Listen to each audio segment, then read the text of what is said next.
Hey, what's going on, everybody? Peace, peace, peace. Welcome, welcome, welcome. It's Tuesday edition of Burn It Down with Kim Brown. We did not come here to fuck around. We came here to blaze the thing all the way down with no frowns, but beautiful, gorgeous gowns. Not today. We're going to turn this thing back around and do a little something. How's everybody feeling out there tonight? Yep, I got my hat and my stunner shades on. I'm in disguise, niggas. I'm in this low key. It's this incognito shit right here. Y'all not up on this shit, but that's okay. I'm up on it tonight. We on one, y'all. So come on in here. We appreciate you guys joining us. Loving the love that I'm seeing, as it were, in the chat. Thank you all so much for being here. We're going to be getting into some things. I got some interesting stories for you guys. We are going to be remembering the departed singer Angie Stone at the end of the show. Angie Stone, as I'm sure you guys know, tragically passed away over the weekend in a fatal car crash outside of Montgomery, Alabama. And Angie was a real one in terms of a talent, in terms of a voice, in terms of her songwriting, in terms of a lot. So I've been seeing a lot of live performance clips from Angie Stone floating around. So I did want to share some of that towards the end of the program. Also, I wanted to talk a little. Can we talk? Can we talk? I wanted to talk a little bit about citizenship. What's your citizenship worth to you guys? Your boy, Don. Ugh. Why was Trump more entertaining when he was not president? Now he's president, and this shit ain't fun no more. It's not funny. It's very little to laugh at. I was laughing like shit at Trump every chance he got to call Joe Biden a stupid president and a loser and all this shit. I'm like, that nigga's hilarious. Even though he is still saying all of those same things as president from the Oval Office now, I'm not amused. I'm not as amused. However, as part of Trump's fucking convoluted ass immigration migrants policies, one way he is allowing some folks into the country is if they got enough money. Did you guys hear about this? The golden card, like a green card, but better. Only caveat is that you're going to need $5 million in order to take advantage of this golden visa permanent residency citizenship. And it got me to thinking. I saw a response video from a creator that I really enjoy. His name is Dr. Shahid on TikTok. And Dr. Shahid was like, yo, how come Black Americans can't sell our citizenship for $5 million? I said, excellent question, Dr. Shahid. I said, let us talk about this and address this. But I also wanted to talk about the story of a Turkish family from South Jersey, whose the matriarch and the patriarch were accosted by ICE agents. The father has been released, but the mother still is being held in ICE detention, last I heard. So I wanted to talk about that story. But first, I wanted to get into a slew of cops ain't shit stories, because we don't lack for those in fucking America. Though I would imagine wherever you are in the world joining us tonight, the cops probably ain't shit where you live also. Well, let me tell you how they doubly and triply ain't shit in fucking America. Shout out to Tripoli, Libya. You know what I'm saying? Shout out to the Libyans. But Tripoli in a different application of Tripoli. So I want to start locally here. First of all, thanks everybody for checking in. We appreciate you all so much. Thanks all my moderators, all my fire famers. Come on in here, give the video a like, a thumbs up. Get your ass in here. So this is a Cops Ain't Shit story coming straight out of Fairfax County, Virginia. And this particular story has been ongoing since about the holiday season of 2023. That's when 37-year-old Timothy Johnson was at Tyson's Corner Shopping Center. And just for some context, Tyson's Corner is amongst the more highfalutin shopping districts in the DC metro area, right? The Tyson's Galleria, and people obviously go out to Tyson's Corner Mall very strongly during the holiday season. So 2023 in the wintertime, Timothy Johnson was accused of shoplifting a pair of sunglasses, I think from like Nordstrom Rack or somewhere. Apparently, he grabbed his sunglasses and ran out the door. He was chased by Fairfax County Police, who have a specific theft deterrence or shoplifting deterrence unit that they had posted at Tyson's Corner Mall. I'm not sure if that unit is there, if that's a constant post or was that particular for the holidays. Regardless, Mr. Johnson, who had allegedly stolen these sunglasses, was being pursued on foot by at least two officers, one of those named Wesley Shiflett. And tragically, Wesley Shiflett took out his gun and shot and killed Timothy Johnson, shot him in the back, shot him while he was running away. And it took a year plus for charges to be filed. There was a lot of back and forth in the media in a variety of ways. Let me tell you firstly. So Chief of Fairfax County Police, his name is Kevin Davis. Kevin Davis used to be the Baltimore police commissioner. He's a real piece of shit. Kevin Davis had got on TV after Mr. Johnson had been shot and killed and basically lambasted this man, told, that this man had a long criminal history. He was this, he was that. None, I don't think, of Mr. Johnson's previous arrest had anything to do with violence. You know what I'm saying? Shoplifting is not violent. And most importantly, did I mention that Timothy Johnson was unarmed when he was shot in the back by former Fairfax County police officer Wesley Shiflett? So anyway, Kevin Davis was forced to retract some of these comments because they were just gross and way off base. Finally, the Commonwealth was able to bring some charges against Wesley Shiflett, including involuntary manslaughter, which he was acquitted of. However, he was convicted of reckless discharge of a firearm, which carries a jail penalty in the Commonwealth of Virginia. And that's why I want us to pick this up, because this announcement about Wesley Shiflett getting sentenced to jail came down Friday. And by Sunday, there had been a reversal. But let me back up. Let's back up a little bit here. Let's go back to Friday, February 28th, and what the news was on that evening. Let's take a listen. We are following some developing news right now in Fairfax County. Just 2 hours ago, a judge sentenced former Fairfax County officer Wesley Shiflett to 3 years in jail. Thank you for being here with us. I'm Lorenzo Hall. And I'm Simone D'Alba. He was the officer who chased after Timothy Johnson for stealing sunglasses. This was 2 years ago. During that chase, Shiflett shot and killed Johnson, who was never armed. Yeah, Matthew Torres was in the packed courtroom today. He's joining us now from the Fairfax County Courthouse. That's right, Matthew. The defense only wanted probation for their client, but the judge came down with a much more severe sentence. Tell us about it. Simone, that's right. And the mother of Timothy Johnson telling me before this hearing that a one-day sentence would have been enough for her. But Judge Randy Bellows sentenced Wesley Shiflett to 3 years in jail plus 5 years supervised probation. And for the first time today, this ex-police officer is now on the other side of the jail cell, but his defense team is planning to appeal. Back in October, a jury found Shiflett guilty of reckless discharge of a firearm, but acquitted him on the most serious charge of involuntary manslaughter. His defense tried to argue that his actions that night were intentional based on training to keep the community safe.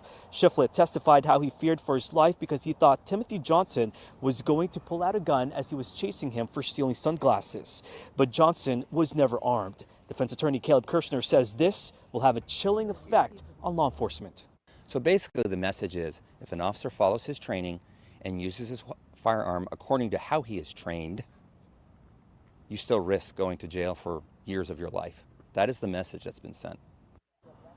And prosecutors argued Shiflett was reckless when he fired his gun in a dark, wooded area, giving no warnings and showing disregard for other people's lives. Prosecutor Janice Sand says if he had paused for a few more seconds to wait on other officers to show up, this would have resulted differently.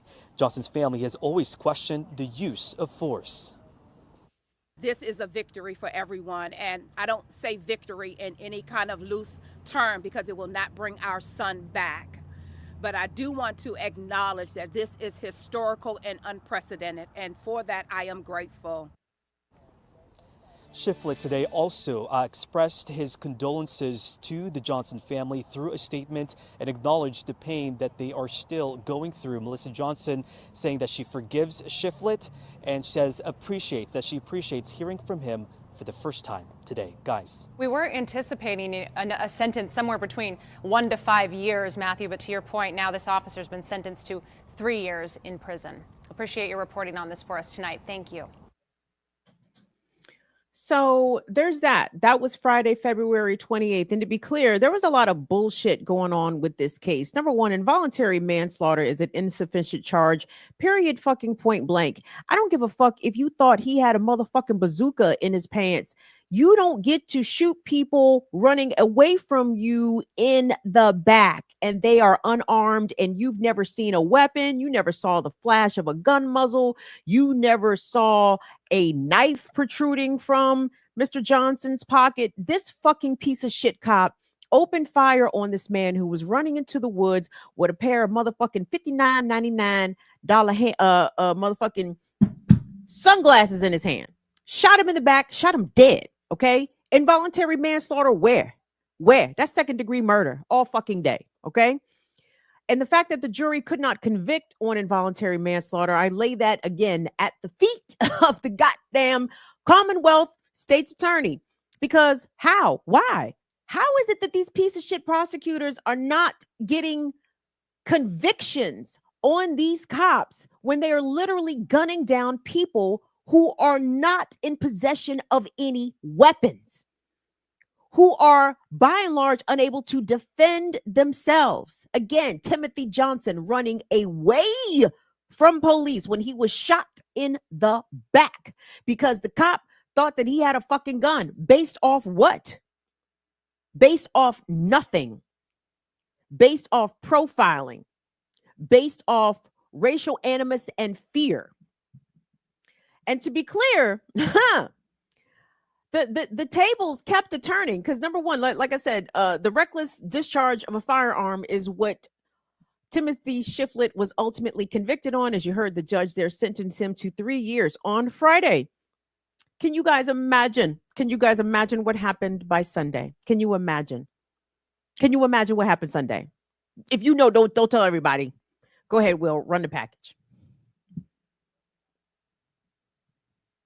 Attorney Steve Descano says although Governor Glenn Youngkin has every legal right to invoke his constitutional powers, he's calling the decision to commute Wesley Shiflett's sentence a political move, one that failed to consider the victim's family. And about 3 hours ago, the mother of shooting victim Timothy Johnson had these things to say.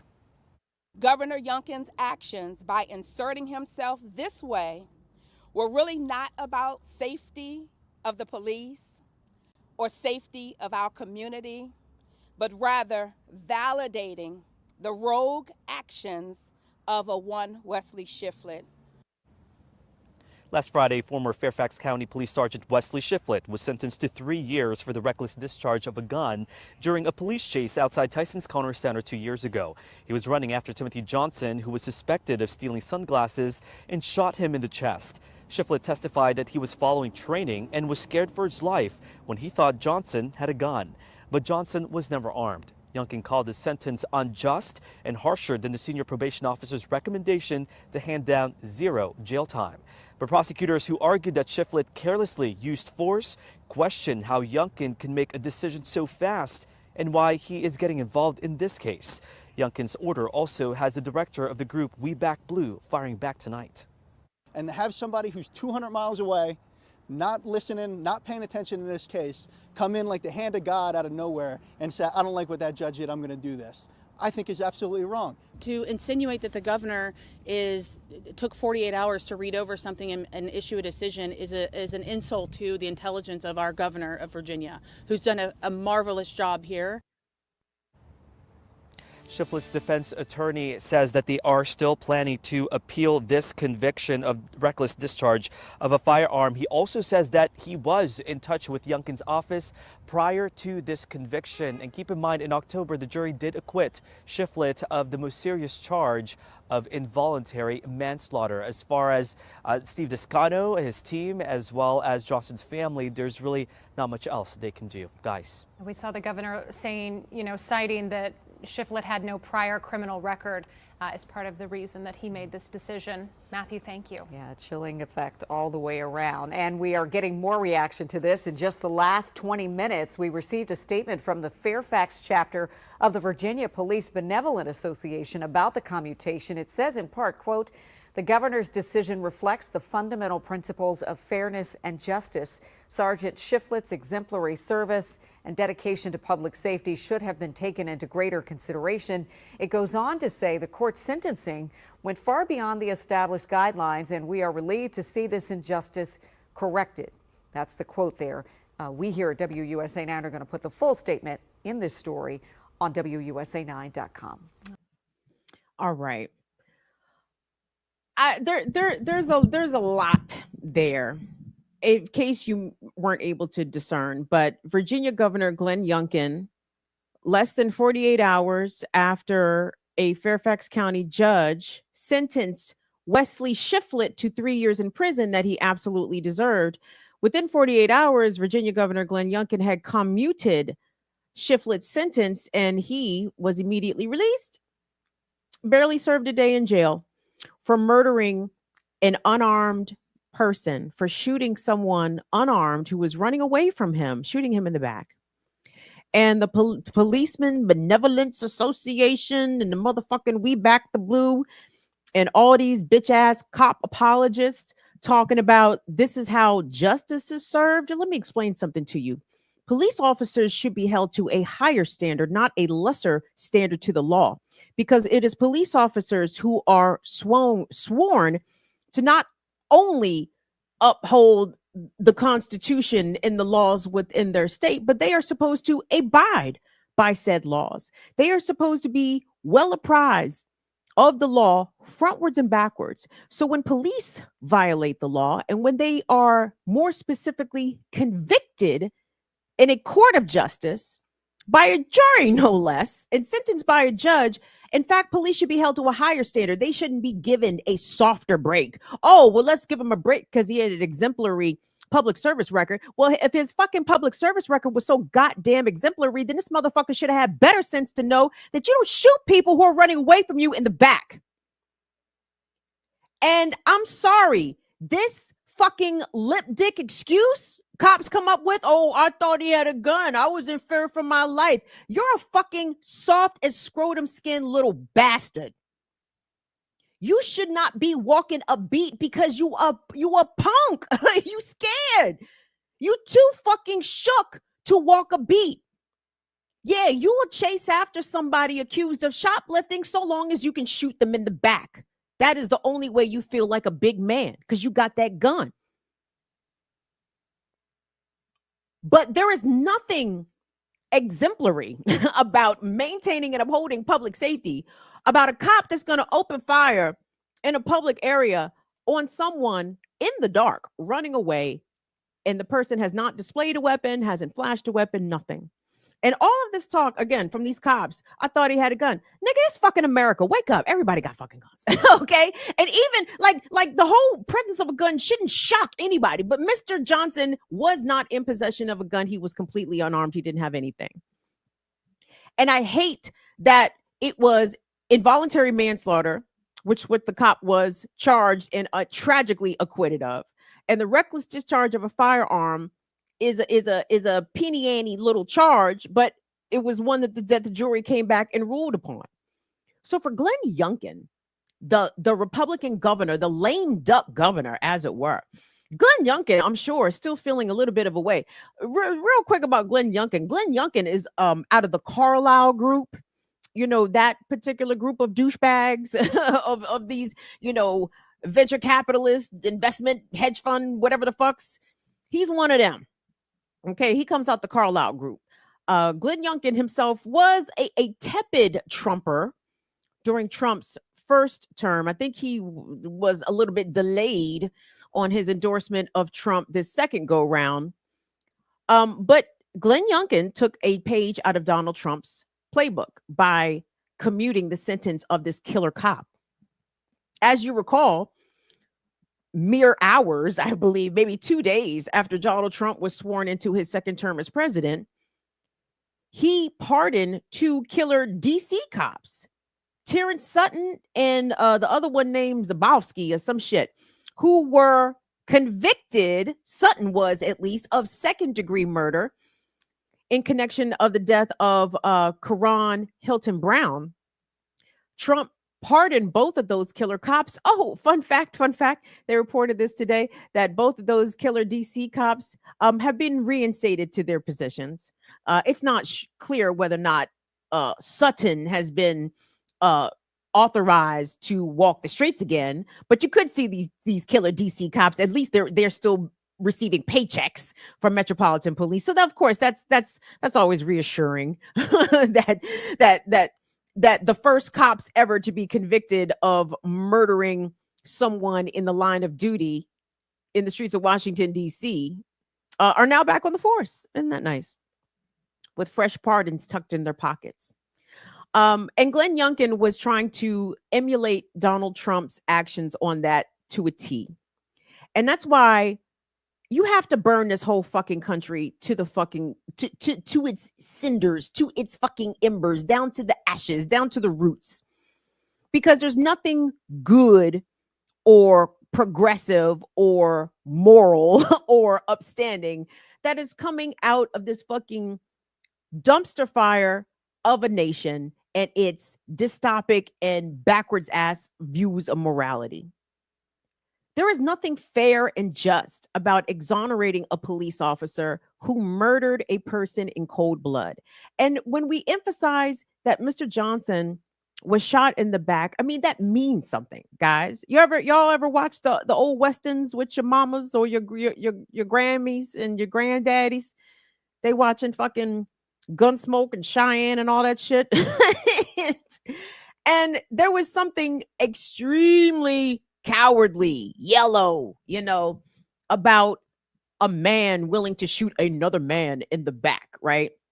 Why is that so dishonorable? Because the person who's being shot in the back is not looking at you. You are not looking at them. You don't even have the gall, the audacity, the strength, the temerity to look at the person you're about to kill. You can't even look them in the face. If you shoot a person in the back, that means they don't know it's coming. They're not expecting it.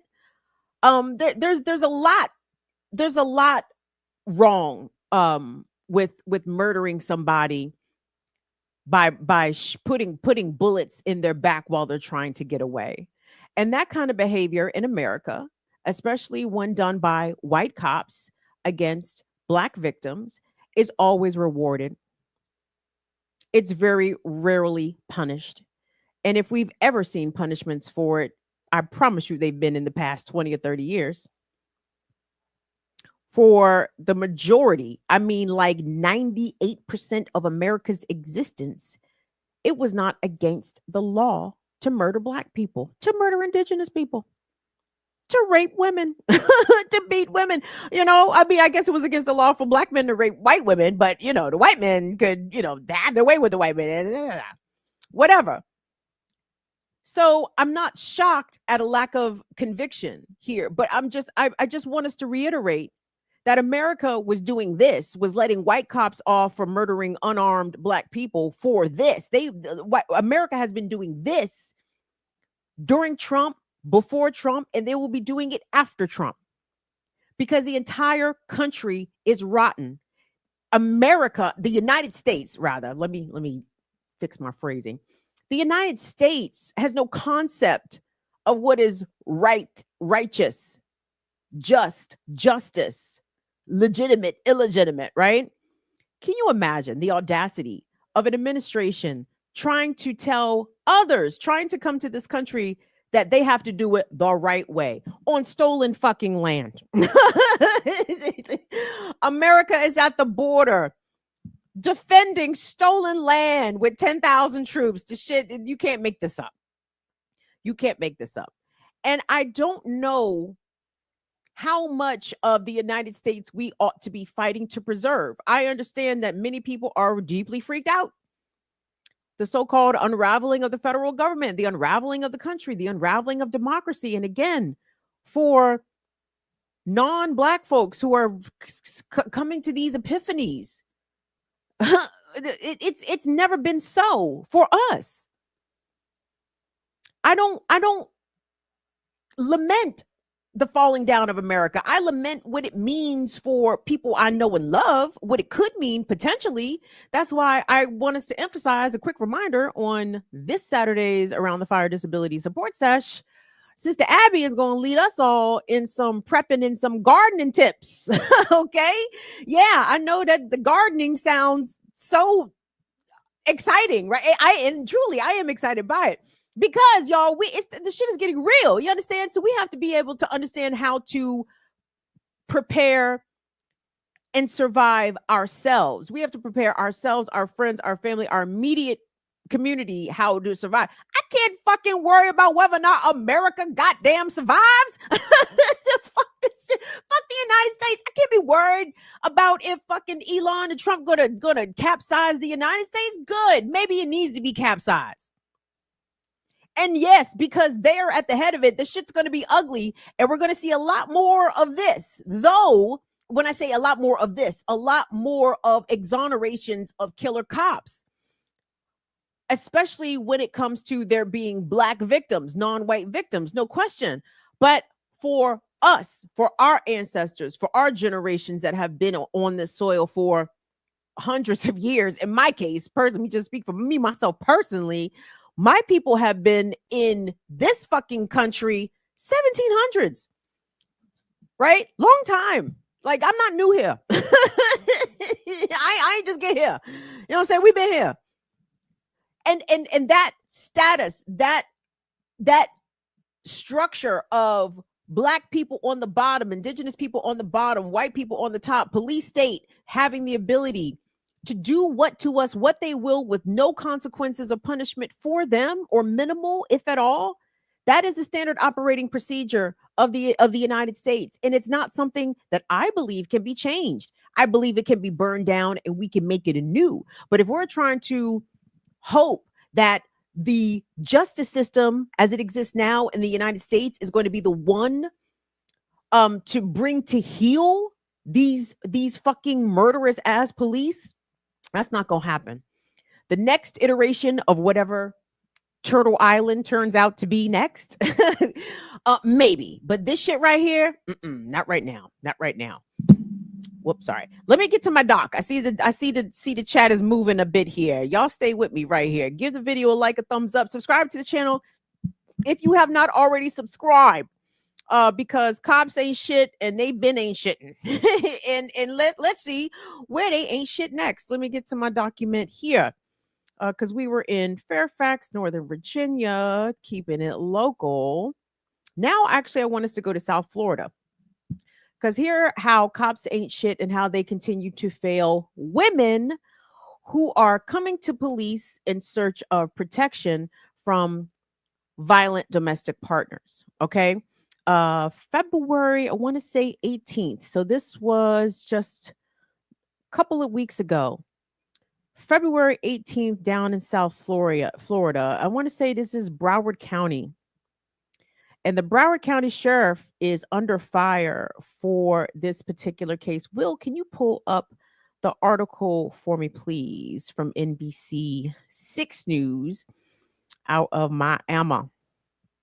Because there was a triple slaying.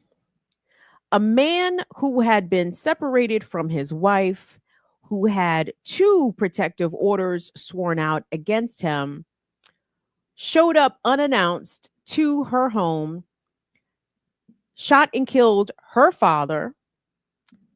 She fled the house, ran to a neighbor's house. Her husband pursued her, shot and killed the neighbor, shot and killed her too. All of this witnessed by the couple's 4-year-old daughter. And as I mentioned, the wife had 2 protective orders out against her husband. And what she had reported in these protective orders included things like, at least for a year, her husband had been threatening her life openly, right? He had been snorting Adderall all night long, staying up all night, and making random threats about killing her and killing their child. She decided that she had had enough. She filed for divorce, and he continued to threaten her. Now, both the husband and the wife, I don't know if they had left the army together. They were both serving in the U.S. Army at some point. I think the husband had been discharged and was working a very lucrative IT job. I think what I heard is that he was making like $187,000 a year, doing very well. Too bad he was a fucking abusive piece of shit. He had drug abuse issues with the Adderall and had been threatening the wife and threatening the life of the daughter. And in spite the fact that the wife had called Broward County sheriffs and told them on one occasion that she found a tracking device that she could prove was purchased and placed on her vehicle by her husband. She reported this to the police. They did nothing. Also, she reported a second incident to police that she found what she believed was some sort of murder kit. It was a bag with zip ties and all the usual "I'm about to kidnap you and kill you" accoutrements. And she also reported this to the Broward County Sheriff's Department, and they did fuck all about it. Mind you, she had 2 protective orders. The first one she swore out and retracted because I think they were trying to work on a custody thing. But because the husband had become so excessive with his threats, I think within 2 months of rescinding the first one, she had sworn out another one and included these additional details in it. And in spite of her husband violating some terms very pertinent to the protective order, the sheriff's department did nothing. And as a result, there was a triple homicide. So I want us to take a look at the package. Will, let us cue up the package coming from, I believe this is NBC6 out of South Florida. Let's take a listen. After detectives say this man murdered 3 people in front of his 4-year-old daughter Sunday in Tamarack. Broward County Sheriff says he suspended 4 deputies, 1 lieutenant, and 2 sergeants after an internal affairs investigation into possible shortcomings in the killings and the events that led up to it. The arrest report says the 4-year-old told detectives she was sitting on the couch in her living room Sunday when her dad, Nathan Jingles, shot her grandpa, David Ponzer. Detectives asked the child if her dad said anything. She says her father told her grandfather, quote, "bye-bye." The report goes on to say the little girl told detectives she then watched her father chase her mother, Mary Jingles, in the street. The 4-year-old said her mom was screaming for help and banged on several neighbors' doors. In the report, the child told detectives her mom ran into a neighbor's home and her dad shot her mother, quote, 100 times. Detectives say Jingles also shot the neighbor, Andrew Farron. Court records show Mary filed 2 restraining orders and made several phone calls to BSO. Mary's uncle, Frank Ponzer, told NBC6 the sheriff's office should have done more. A complete nightmare and disbelief this could have happened with all the police reports that were in place. It's just bull work by other officers. So to the public, to the community, to those mothers and women out there who think that we're going to drop the ball and this is a consistent pattern, know this. When we rectify this situation, I'm going to send the fear of God amongst this entire agency to make damn sure we don't do this again. This death is on my watch. I'm the sheriff of this county. I'm responsible.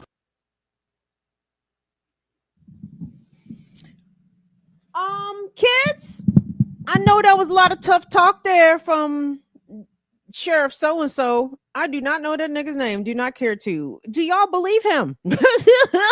I don't. Why would the behavior change from the police officers, from the sheriff's deputies? Why would they all of a sudden now take seriously the complaints of domestic violence victims? Because the sheriff said so, because he about to put the fear of God in them. Because a handful of deputies have been disciplined because they did not take seriously the threats and the violations committed by Nathan Jingles, who ended up killing 3, including his wife, who had the sworn protective order, killed her father, killed one of her neighbors, all in front of his 4-year-old. The police do not take seriously domestic violence. They're not about to start simply because a triple murder occurred. Because this happens all the time, okay? Like, this isn't new. There's a reason why beat cops, right, hate, like, I'm talking about the cops that answer 911 calls, right? they hate going to domestic violence calls. They don't want to go. They refuse. I won't say they refuse, but they don't go. They do not want to go because, number one, domestic violence calls can be dangerous, i.e., men can be dangerous. Sure, I'm sure some women wild out from time to time. I'm not really seeing too many wives due to triple homicides for violating the protective order. I'm not saying never, but not all that frequently. And for contextual sake, this incident with the triple homicide happened February 18th, thereabouts. Within the previous 2 weeks in February in South Florida alone, I saw at least 3 or 4 other domestic violence homicides in which the male partner murdered the woman partner. Okay, so this right here is not isolated. The only difference is that other folks, so-called other innocent bystanders, were also themselves a part of the rampaging husband's explosion of violence. And what do I tell you guys all the time? Like, it is perfectly acceptable for usually an abusive male to have multiple victims, right? Either multiple partners that they have abused, or when the time finally comes that this man has been driven to these extreme actions. I say all that laden with dripping heavy with sarcasm because ain't nobody pushing these motherfuckers. These motherfuckers can go check themselves into the goddamn psychiatric hospital and get some goddamn help. But no, they'd rather go shoot their wife, right? That's what they want to do. So that's why they go do that, right? Police don't take this as a serious incident until it's time for them to, right? And I also think part of the reason that police don't like to take domestic violence calls all that seriously is because chances are the cop themselves are going home and doing the exact same thing to their own partners, right? In fact, part of the reason why, especially women, I know men who are survivors of domestic violence, I know the men who are being battered definitely don't like to call the police, right? Because I know they're going to get heckled and ridiculed and, oh man, that's just a little woman, you can't blah blah blah. I do have empathy for male victims of domestic violence, but we're talking about the women victims here, and it's the women victims who are overwhelmingly the murder victims of domestic violence perpetrators. And part of the reason why the cops don't like to go to DV calls is because they usually end up seeing themselves, right? Or they'll tell the man, why don't you go calm down? Why don't you go? Can you sleep somewhere else tonight? Yeah, go sleep somewhere else, man. And they'll try to maybe de-escalate the situation to the point of maybe discouraging the woman from pursuing charges or filing anything additional. He kind of had a bad day. He's gonna go sleep at his buddy's house tonight. Why don't you guys sleep it off and we'll think about it in the morning, blah blah blah blah. All these different reasons why not to intervene, right? And usually the lack of intervention allows for more incidents to escalate in the future, right? And tragically, sometimes we could end up with a scenario like this. But I'm not convinced by Mr. Black Sheriff in Broward County. Black cop, you seem very unconvincing, black cop. If you don't strike no fear in me as a viewer. I doubt that your deputies fear you at all, right? And I want to look in a bit more to how severely or not some of these deputies were disciplined as a result of this. Oh, and by the way, hold on. The morning that Nathan Jingles decided to kill 3 people in front of his 4-year-old, the police had actually set up a perimeter in the neighborhood, in the Tamarack neighborhood down there. And guess what? Mr. Jingles and his daughter were able to somehow escape the perimeter. They did not apprehend him on the scene. No. He was apprehended at a Walmart a distance and a time later. So that goes to show you how on top of things Broward County Sheriff's deputies was at the scene of a triple homicide. They let the alleged murder suspect meander out of the neighborhood with a 4-year-old, no less. Cops ain't shit out here. Let me take y'all to another story. Hold on. Cops ain't shit. And I don't know that we got trolls in here. We got some Trump trolls. I'm just gonna assume that we do because that just seems to be the kind of crowd that we're attracting. Shout out to my fire famers. I'm sorry, y'all. Y'all know I don't be inviting these motherfuckers up in here. I don't be like, hey, trolls. I don't be like, hey, you dimwit conservatives, why don't y'all come on in here and pop a little shit? I don't send out the back signal like that. These motherfuckers just come here. Okay. I'm sorry, fire fam. I'm deeply apologetic to my hardworking moderators who put up with a lot, I know, in the chat, right? But I wanted to show y'all this story because I'm fascinated by it in a way. And I'm trying to figure out exactly how I feel about this. So, was this January or was this February? Will, can you read the caption on the video? What's the caption say on the video? My guy, because I know what the video is. So let me tell you what the video is while Will is pulling up the caption. So there was a police murder of a motorist in Indiana several weeks ago. Turns out that this motorist was one of the January 6th defendants and was either anticipating his pardon or had recently received his pardon. Okay. Now, this guy had been in some scrapes with the law previously. However, when he was pulled over for speeding in Indiana, the officer attempted to arrest him because reasons. I don't fucking know. We're going to see in the body cam. Officer attempted to arrest him and the dude resisted and said that he was going to go shoot himself in the head and instead ended up shot several times by the cop. And, I don't think that the police need to be murdering suicidal folks, because I think I've been very clear about that here on this platform as well. As much as the police target Black people, disabled people, also who happen to be Black, disabled people are right there as police targets. And if you are experiencing a mental health crisis, in this case, threatening to unalive yourself, that sounds like mental health crisis. That sounds like disability. So why would you kill a suicidal person? That sounds like back assward logic. Well, what's the caption say? What's this man's name? Who's the J6 hostage?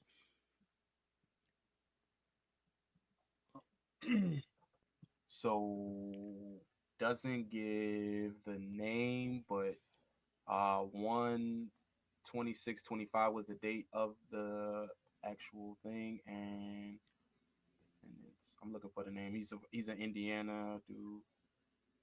Let me see. I'm gonna look for the name still. But we got 126 people also too in the chat. All right, we'll get the man's name here in a second. And y'all, I used to be way better at taking notes and shit. I'm not so great at it now because this is basic shit. I should know this. I should have this ready for you. I don't, and y'all will deal because guess what? We can find it and we will find it. So anyway, in the interim, I want to show you guys this body cam video because I was taken by this video for a number of reasons. Because number one, of the very friendly way that and this is not universal, this is not ubiquitous, this is not every police encounter when it's a white male cop and a white male person being pulled over.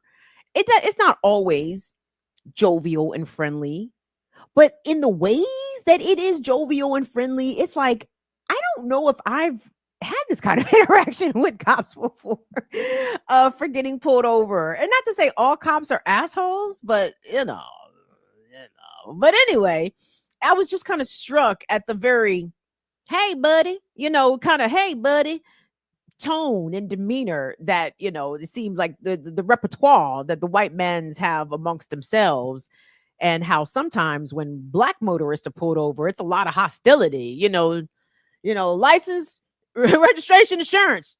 You got any guns in the car? Can I run my dog around this car? Can I search this vehicle? You got any drugs? It was none of fucking that with this J6 hostage being detained momentarily by the police. But the body cam footage does not go into when the man is actually shot, but it will lead all the way up until that moment. So let's go ahead and run that, please. Pulling yours for 70 and a 55. Any reason for going that fast today? Sir, I was just keeping up with traffic. Okay, fair enough. You got your license and registration on you? Can I put it in park? Yeah.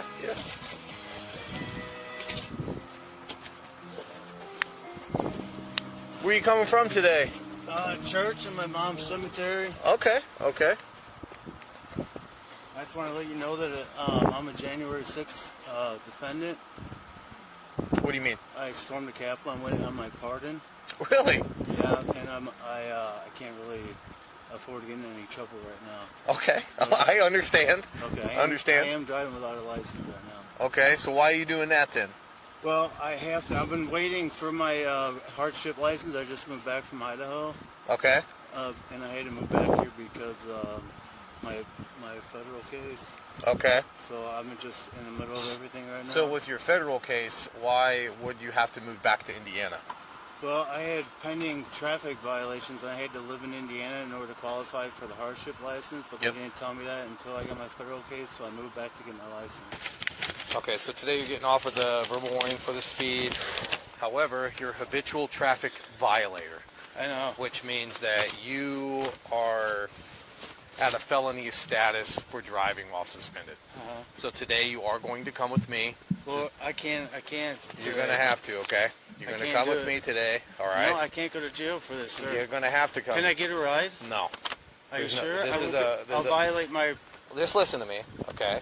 Number one, it's a felony offense. There's no leeway with felonies in the state of Indiana. Now, maybe if it was a misdemeanor offense, I could work something out with you, but it's not a misdemeanor. It's a felony offense, okay?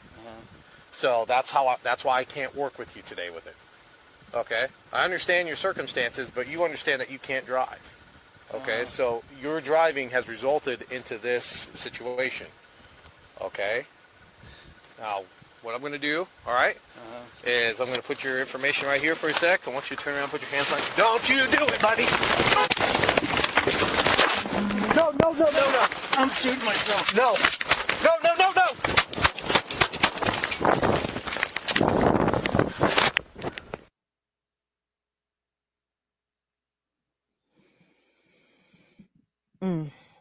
42-year-old Matthew Tuttle, Tuttle, was shot and killed by a Jasper County Sheriff's deputy January 26 in Northwest Indiana. That is the body cam footage. As you heard, Matthew Tuttle told the sheriff's deputy that with pride, he was a January 6th defendant. He was waiting on his pardon. Did you guys, was it me or did the sheriff's deputy seem kind of impressed at that like that? He was like, oh, really? You guy? You buddy? You was a JC? Okay, we're right on. He didn't say all that. But again, it didn't seem like the sheriff was offended by Mr. Tuttle revealing that he had been at the Capitol on January 6th. And again, even when the sheriff's deputy tells him that he's going to arrest him, buddy, I need you to put your hands behind your back. And the dude is like, nope, nope. It was just so nice. It was such a friendly way of telling him that you were about to be incarcerated. And Matthew Tuttle, for good or for bad, fully understood the situation, right? In spite of Trump's pardon, I'm certain there were particular conditions to him not getting into any additional legal troubles, probably for, a relatively, short duration of time, 1 year, 2 years, 3 years, etc. And for the speeding to be a felony in Indiana, which, okay, Mr. Tuttle understood that he was about to be re-imprisoned and re-incarcerated. And I can only imagine that whatever time he had spent in jail, which I imagine he had spent some because he seemed a little shell-shocked, right? It was so excruciating that he couldn't even conceive of going back to jail, right? To go back to jail. And it's funny, have you guys noticed that some of the January 6th pardonees, I think even Enrique Tarrio, when he came out, he said he was going to be like a a prison reform activist, because once they got on the inside and they realized that, the conditions that our incarcerated folks are subjected to are outright deplorable. They are inhumane.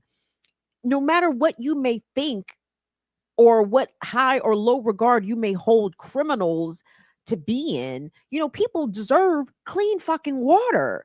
Like they deserve maggot-free food. Like I don't understand this whole concept of you're in jail, so every corner of your life needs to be hell and need to be made more difficult. I think being locked away in the cage, not being able to leave and come and go as you please and have access to your friends and family and loved ones on a regular basis, that is supposed to be the punishment. You're supposed to be locked away from society, not placed into a torture chamber, as it were, which a lot of jails and penitentiaries are. And I'm sure Matthew Tuttle experienced that. And even the thought of being subjected to those kinds of conditions again was enough for him to want to shoot himself in the moment on the side of the road. I need you guys to deep that for a second. Like, deep that for a second. I don't think my guy, when he was doing 70 and a 55, I don't think my man was thinking about unaliving himself. I think he was thinking he had to go get some lunch or wherever he was headed to. He said he was coming from church, coming from his mom's cemetery. He was probably going to go get him some lunch.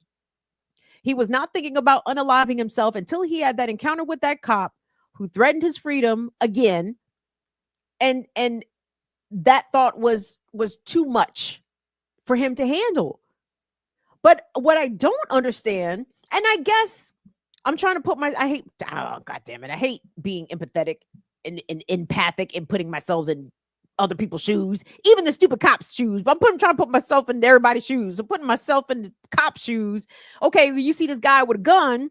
If he's aiming it at himself, I guess the cop could have a fair expectation that if he's going to point it at his own head, he could easily point it at the police. Okay, call for backup, nigga. Like, I don't see why he had to put 8 bullets in the man. And maybe I'm having some undeserved empathy for Matthew Tuttle. I don't know if he was a racist cracker or what. Just because he was down at the J6, everybody. doesn't necessarily mean he was a Klansman per se. He might have just been a Klan sympathizer. He might not have been Klan per se. But I feel bad for anybody that gets executed for what? On the side of the road by an agent of the state. I do have some sympathy for this man, and the cop ain't shit for that. And by the way, it's been reported, because this happened in Jasper County, Indiana, that sheriff's deputy, and in fact, they had a special prosecutor looking into this shooting, and the prosecutor ruled or determined that this Jasper County sheriff's deputy was justified in shooting Matthew Tuttle on the side of the road there.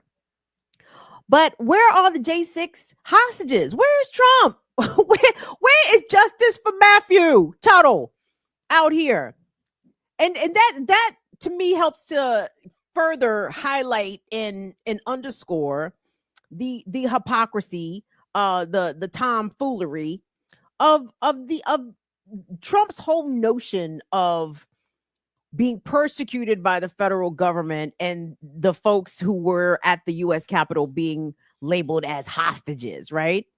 And they don't ever go up. You ever noticed who the whites go up for? They go up for people that are murdered by undocumented folks. They never go up for their own folks who are murdered by the state, ever.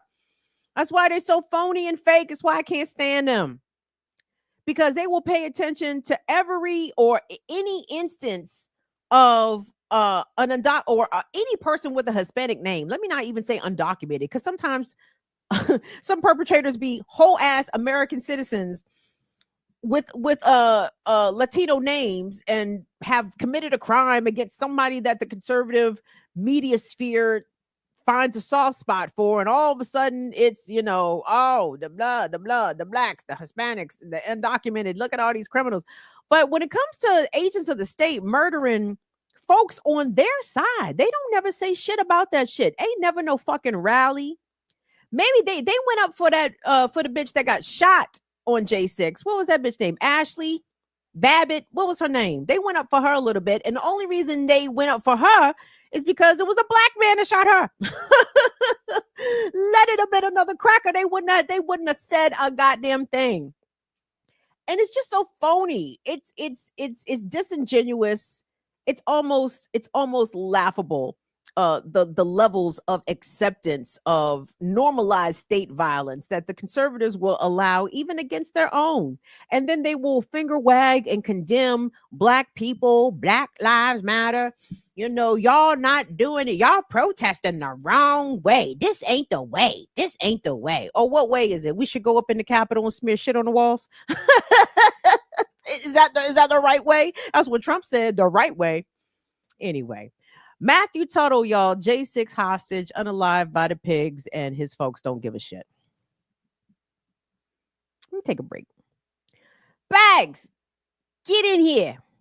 Come here, Bags. Come here, Bags. The reason I'm calling her is because I have my door open and she's right fucking there. Looking at me, looking at you, looking at me, looking at y'all, looking at me. Bags, do you have to go pee-pee? Because please speak now if you do. Say something right now, because I can make Will talk to the people for 2 seconds while I put you outside. Okay, she's not giving me nothing, so we will continue as we were. Just a quick reminder, everybody. So this is Burn It Down with Kim Brown. We appreciate you guys being here. Please like the video, subscribe to the channel. I'm incognito tonight. You know what I'm saying? I got my stunners on. I'm not like a brand braggy person. Like, I don't like be like, oh, we gonna put on my favorite gamos or some shit. I will never say it, but I am doing it. These are not Ferragamos. They something else. But I'm not gonna even say what they are, because that's douchey. I don't like to. I hate when people fucking wave their brands around. But I got them shits though, but I just ain't gonna brag on them shits. But regardless. So anyway, I got my stunner shades on. So anyway, Burn It Down with Kim Brown. Obviously, I'm a black woman. I hope that's obvious. And I am a disabled person as well. We have disability support sessions facilitated by members of this channel community. So this Saturday is the March Around the Fire Disability Support Sesh. I do not know what March's date is, ladies. Please tell the people in the chat, because I don't even know what fucking today is. Today's the 4th. Saturday the 8th. Does that sound right? All right. Saturday the 8th. Saturday, 5 p.m. Eastern time. If you are disabled adjacent, this is the group for you. We want you to come through. We have been doing this for, is it 3 years, guys? It's years now. It's multiple years. It's great. Thank you so much to Mama Lorraine, to Abby, to Anna Hart, Swery Ferry coming through. All of our folks coming in and checking in on the disability support sesh every second Saturday of the month, 5 p.m. Eastern. Look to the community tab on this channel, Saturday, yay, to find the link. All are welcome. And if you want to go to BIDWKB in the Discord, Anna Hart facilitates that. I believe Anna will also have the information, or it will be available in the Burn It Down with Kim Brown Discord as well. 1 second. I at least try to turn the microphone away from my belch. You know what I'm saying? I'm conscious. I wouldn't say polite, but I know that's a lie. somewhat polite at times. Hold on, y'all. I'm trying to gauge Bagheera's footwork here, because if she is acting like she has to go to the bathroom, I'm gonna have to put y'all on pause, because honestly, it is more important for me to not have to clean up dog 1 and 2 than to put y'all on pause for like 70 seconds. So I'm keeping the ear out for Bags. So if I hop up real quick, y'all know what happened. I appreciate you guys being here with me tonight. Don't forget, hang out with Kim in the Ear Doctor Thursday for Classical Breakdown, 11 a.m. Eastern on Black Liberation Media. We will be featuring the musical stylings of the late Roberta Flack. As you guys know, the heralded songstress passed away at the age of 88 just a few short days ago. It was crazy to lose Roberta Flack and Angie Stone in the same week. That is pretty bonkers, but unfortunately, that's where we are. And we will be paying tribute to Roberta Flack as well as going through her deep, deep catalog. Can I tell you guys, though, as I'm starting to crack into this catalog, I don't know much about Roberta Flack's music beyond like the Donny Hathaway duets, which of course are pristine. They are fantastic. But I almost kind of look at Roberta Flack's music I'm speaking from my personal musical preference. Like Roberta Flack's music is kind of like Beyonce's in a way. And I know you guys are like, Kim, where, how? Here's how, because I'm not moved. Put it that way. I'm largely not moved by Beyonce's catalog. And again, kind of with some exceptions, I kind of feel the same way about Roberta Flack's catalog. Like I'm like, yeah, no, she got some dope jams. Like I can't even fake. Some of the jams is dope, but am I moved? Am I standing? I don't know. I'm still only one album into the overall listen. So come back and check on us Thursday, and we will be getting into the thingamawhatsits. So getting back to the show here, guys, it's Burning Down with Kim Brown. We do this every Tuesday, Friday, 7 p.m. Eastern time. Thanks so much for being here. Shout out to all of our wonderful fire famers checking in to the Chiznat. Love you guys to pieces. And I wanted to talk about citizenship. Are you a citizen? Do you want to be a citizen? Would you want to not be a citizen of the United States? Y'all, I would love to get on the New York City subway. I live nowhere near New York City. And be like Prince Hakeem, talk about, I renounce my throne as the Prince of Zamunda. You know what I'm saying? Let me renounce. Can I renounce? There's a raggedy ass citizenship from Los Estados Unidos because y'all, it's crazy. So hold on. I don't even know where I was going with that. I'm going to come back to that. I wanted to talk briefly about the deportations. Okay. Trump's migrant deportations continue. Communities, especially brown and black ones, are being terrorized and under constant threat because, as everybody knew and suspected all along, that Donald Trump was not going to limit these deportations only to undocumented people who had criminal records. In fact, a number of whole ass law abiding fucking people are being swept up into these ICE detention centers. And some people are not being allowed contact with their families. Their families don't know what their progress is or their status or where or if they will be released. And such is the case with a Turkish couple out of South Jersey, okay?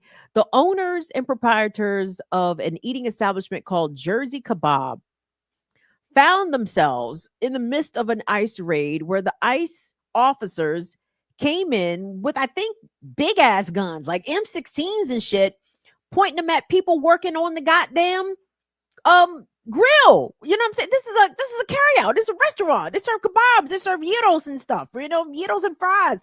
Regardless, the husband and the wife were taken into custody. However, the husband was released, but the wife was not. And the South Jersey community has responded in big outpourings of support, including a notarized letter drive to send to the immigration judge to try to get this woman released from ICE detention. So we're going to go to South Jersey for the story. Let's go, Will. Community support has been pouring in for a family in South Jersey. They're the owners of a beloved family restaurant in Haddon Township called Jersey Kebab. But more than 24 hours ago, they got an unexpected visit from immigration and customs enforcement officers. Our Jennifer Lee is live in Haddon Township, where the business is closed today, Jen. But loyal customers, they are stepping up in a big way for this family, and they're outraged as well. Yes, absolutely. The husband and wife who own Jersey Kebab right over my shoulder here at the corner here in Haddon Township, they were taken in by ICE yesterday. The business, as you mentioned, Sheba, is closed today. And you can see there are several people standing outside. One of them at the center in that group is the couple's oldest son, Mohammed Eminet, and he helps the family run this business here. And we've been seeing customers stopping by all day to offer the family support, also expressing just how upset they are. And, you know, just a few minutes ago, I even saw one of the customers here offering the oldest son a big hug. So a lot of people in this community are now standing up for this family. When it happened yesterday, I acted so sad. Jalal Eminet was released from ICE custody with a GPS ankle monitor, but his wife Emine was detained. The couple has 4 children together. One of them is autistic and highly dependent on his mother. She's the main person in our family. Without her, we cannot handle this family. The couple owns Jersey Kebab in Haddon Township. Ever since opening in 2021, they've offered free food to those who can't afford it. Many customers stop by to show support and express outrage. They're just great people. It's great food. It's a travesty what happened to them. Really, I'm disgusted with it. So is a lot of the other neighbors. Jalal says the surprise visit from ICE officers happened Tuesday morning at Jersey Kebab. The couple applied for green card status and have been waiting for a decision since 2016. ICE officers initially told Jalal and his wife to go with them to update the couple's case file. But now the husband and wife have court dates in the coming weeks. And what happened, you know, I pay taxes. They can check it out my file. You know, I am a very open person, and we have no criminal record, anything. A family friend started this GoFundMe, and in just 24 hours, it has raised over $100,000 to help cover legal fees and support income while the restaurant remains closed. Haddon Township Mayor Randall Teague says Jersey Kebab has been a pillar in the community, saying, quote, the family's contributions from participating in Toys for Tots drives to organizing community food drives have left a lasting impact on our community. We deeply empathize with the family's pain and are committed to doing everything we can to support them during this challenging time. And a lot of people are reaching out to see how they can support, what they can do, writing letters of support. It just shows, you know, the character of this family, and that they are hopefully going to pass through this ordeal. We share everything with people. They know us. We offer free food every day. All the people, we are very open heart.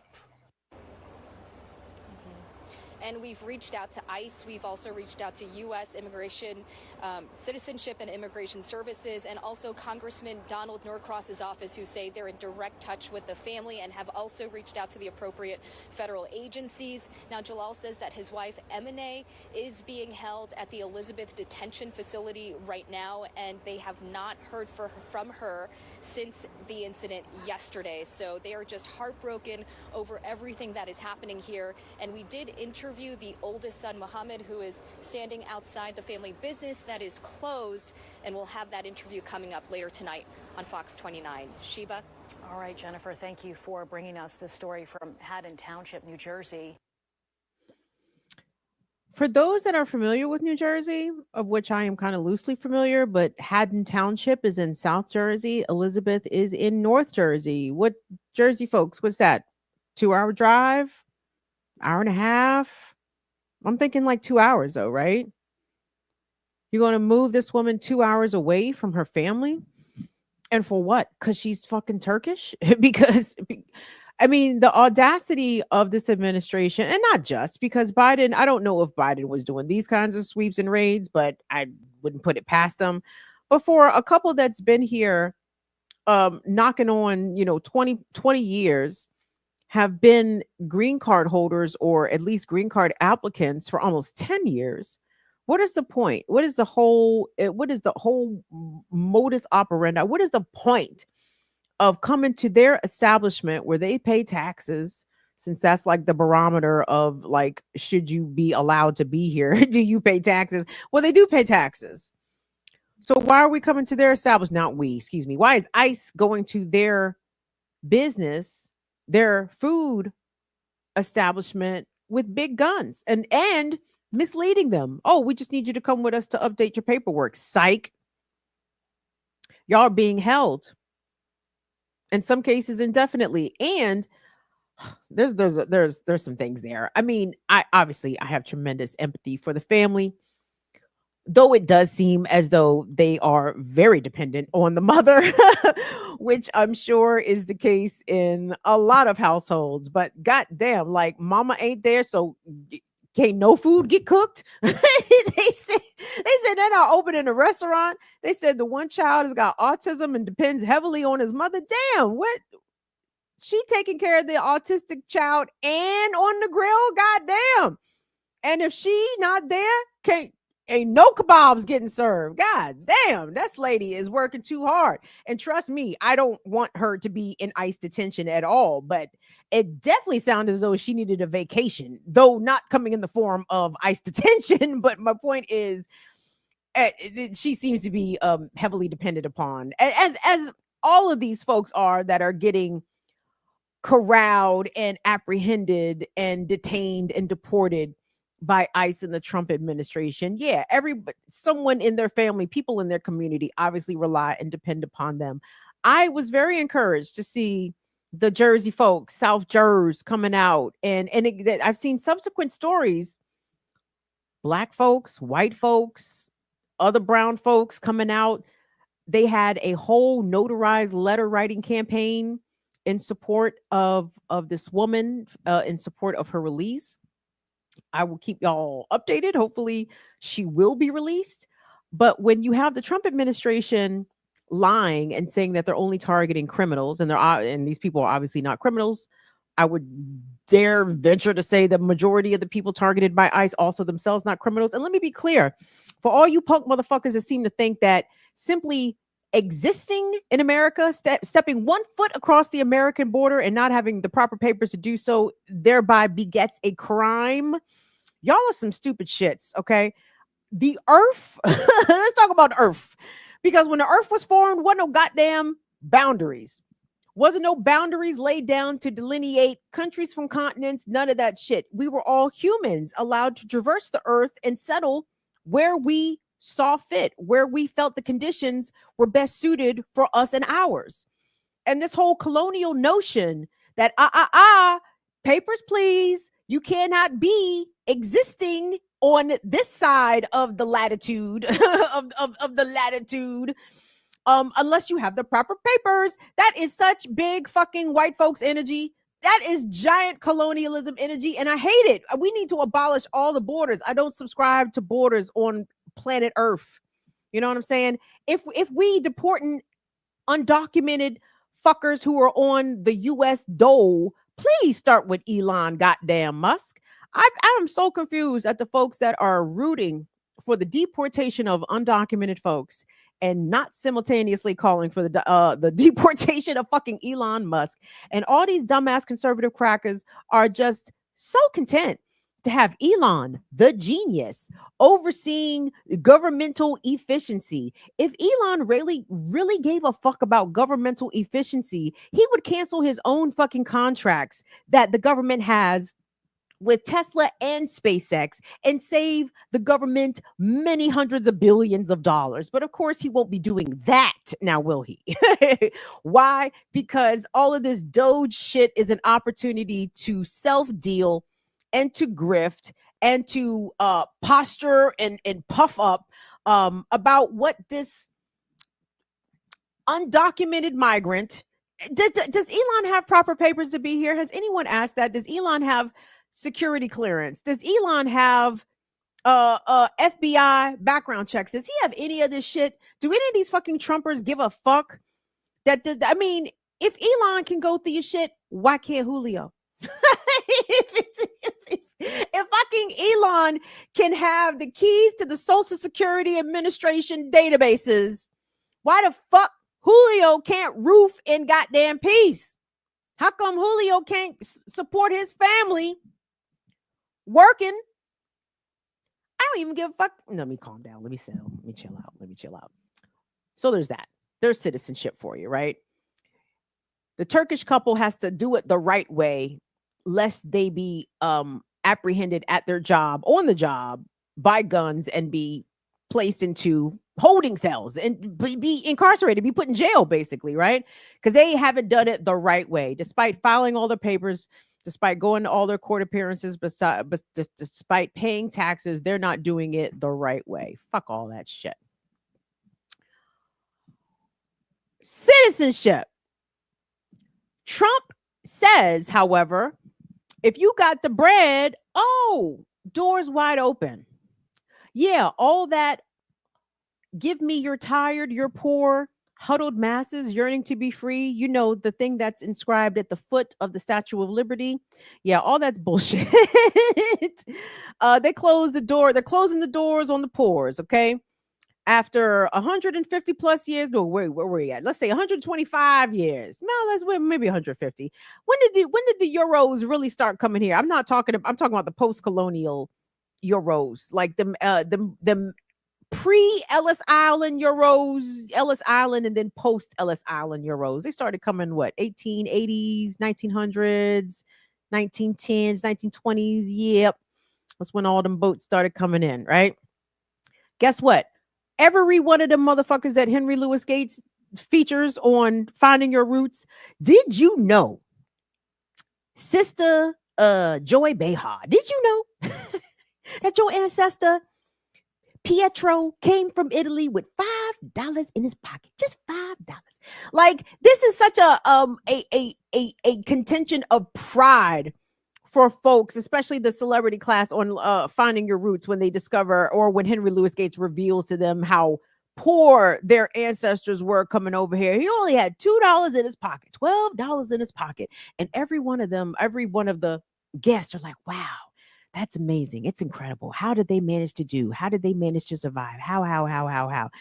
But we don't have that same reference for poor migrants coming to this country now with literally nothing to their name, nothing in their pockets, and willing to do and work at whatever costs in order to establish life for themselves here, right? But Trump doesn't want them. He doesn't want the people that actually keep the economy going. He doesn't want the people that are going to pick the fruit that's all rotting in the fields in agricultural farms across this country. He doesn't want those people that keep the economy going. No, he wants rich people. And if you got the monies, you can come on in here. Run that Trump clip for me, Will. He's calling it, I think, the golden card. It could have been a green card, but now he's offering up the golden card. Let's go. Got to be very, very good. We're going to be selling a gold card. You have a green card. This is a gold card. We're going to be putting a price on that card of about $5 million, and that's going to give you green card privileges plus. It's going to be a route to citizenship, and wealthy people will be coming into our country by buying this card. They'll be wealthy, and they'll be successful, and they'll be spending a lot of money and paying a lot of taxes and employing a lot of people. And we think it's going to be extremely successful.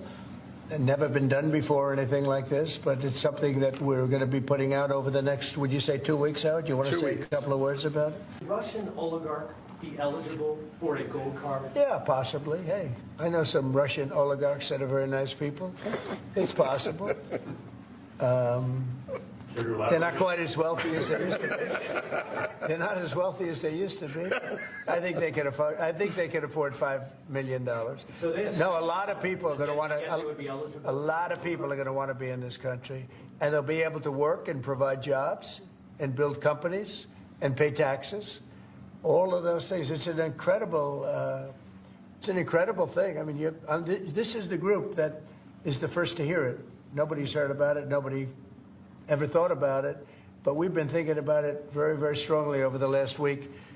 And I was going to announce it sometime next week, and I figured, why not? We have a lot of cameras blazing right now.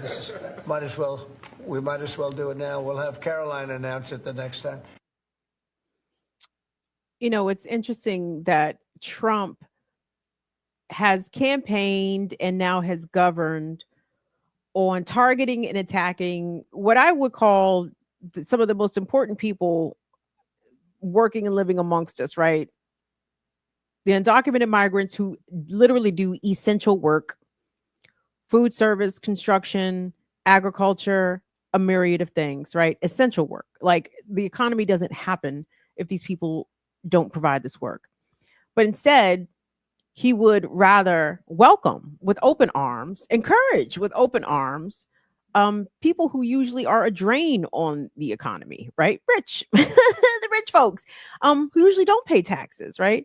And I'm sure any wealthy foreigner who has $5 million floating around to come to the United States probably has tax attorneys and accountants savvy enough to get them around paying some silly taxes, and they will have all the tax-free or tax-reduced benefits that other wealthy people in America have, in the United States have. I find it hilarious, though, as Trump is deporting people that keep the economy going, he's offering up this product, as Dr. Shaheed refers to it. We're going to hear from Dr. Shaheed here in a second. But it's like, so you understand, Trump understands that you need people. you need people from outside of the United States to come here and provide things, either resources or labor, right? So he seems to understand that. By the way, the concept of a golden visa, as it will, or golden card to come not only to the United States, but to many other countries around the world, not necessarily a new concept. I think Trump has raised this ceiling. I think the number used to be $800,000 was what a so-called golden visa would cost, that would allow, foreign folks to come here and get permanent residency and a path to citizenship if they had their bread right. And this is the case with a lot of countries around the world. A lot of European countries will let you do the same thing, starting at like 250,000 euro, going up to €500,000. This is also the case in a lot of Caribbean countries. I think Mexico, what do you need to have in Mexico in your account? I want to say like 40 grand. Maybe it's a little cheaper to do this in Mexico, but $5 million. That is a high bar, high threshold. And honestly, when I heard Trump make this announcement, I hadn't given it too much thought until I was scrolling TikTok. And I saw Dr. Shaheed, who I find brilliant, and I don't miss his videos. And again, I love dope MCs. I love when the brothers and sisters will start flowing. And I'm like, yup, I wish I could rap like that, but I can't. But I wanted y'all to hear this take, because once he put it to me and us in this perspective, I said, nigga, in a fucking heartbeat. Will, go ahead and run the good doctor for us, please. Thank you.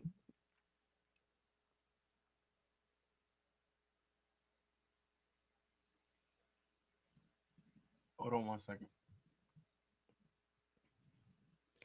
Why you treat me so bad? I don't know why, baby. Why you treat me so bad? Oh, why you do me the way you do? Why you treat me so bad? I don't know why, baby. Sing it. Why you treat me so bad? Why you treat me so badly? Go look that up. Club Nouveau. Why you treat me so bad? Y'all might recognize a little sample.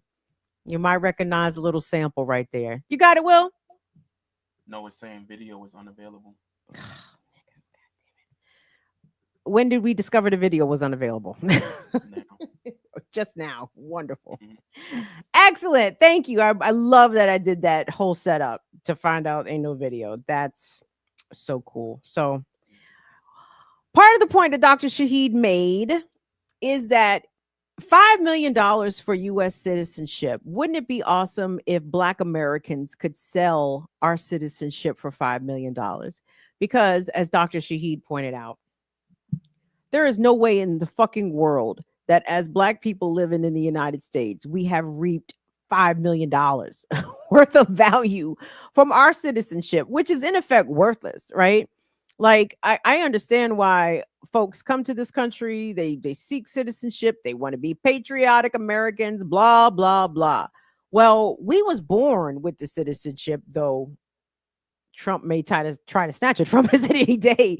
But anyway, what has been an American citizen? I'm talking about Black people real quick. As a Black person, living stateside. I don't talk about when you travel and folks be checking for that blue passport. No, I'm talking about right here in your state of residence, wherever you live at, wherever you from.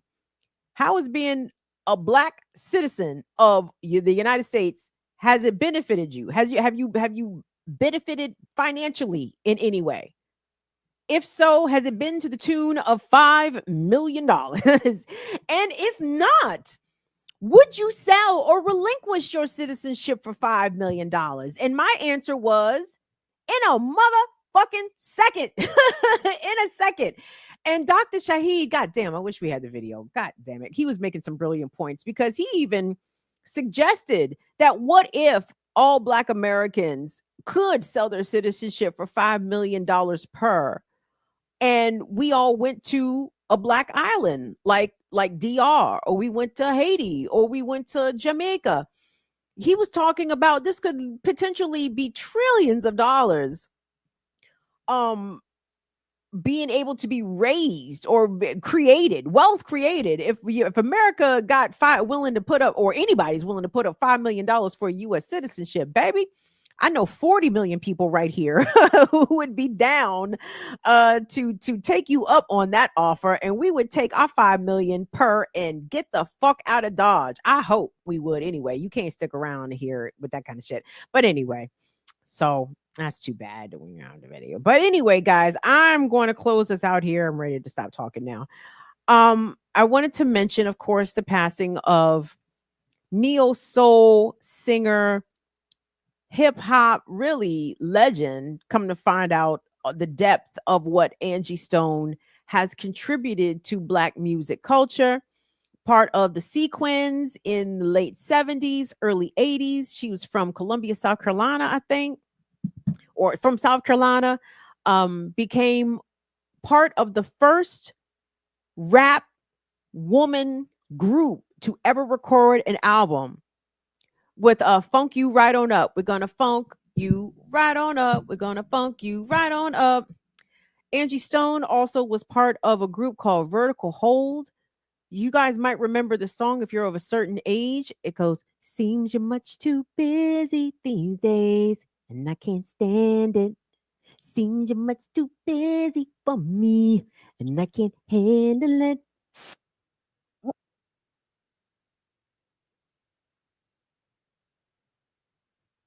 Hello?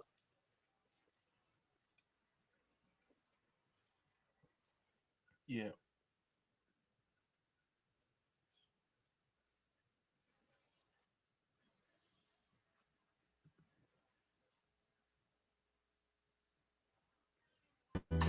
What the fuck?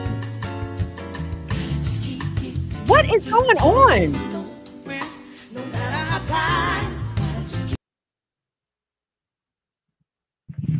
Can you hear me? What am I missing? Hello? Will, can you turn that off? You can hear me? I I don't have can to. hear myself. I hear an old show playing. All right, hold on.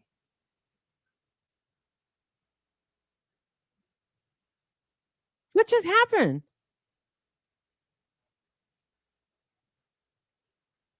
What is going on?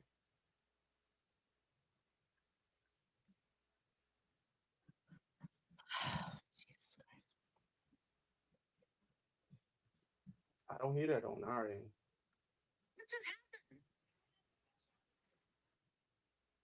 You hear me? I can hear you, and I can hear Friday show playing at the same time. I didn't touch a button. I'm far away from my computer. I didn't touch anything, so I don't know how to stop this video from playing because I can hear it. Okay, I'm checking on my end to see what's up because I thought it was something else. But I mean, are we still on the air? yes.